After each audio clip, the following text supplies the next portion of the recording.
Faith அவங்களுக்கு சொன்னோன்னு வாழ்ந்துட்டாங்க.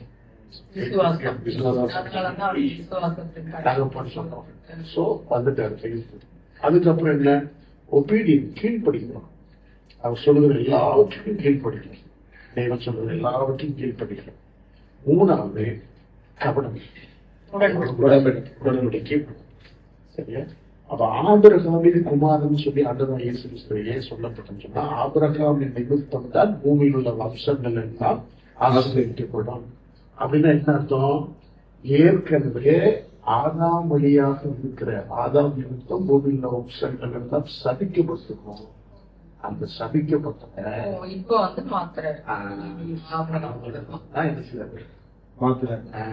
இதுதான் இப்ப கர்த்தர் என்ன பண்றாரு, ஆபிரகாம.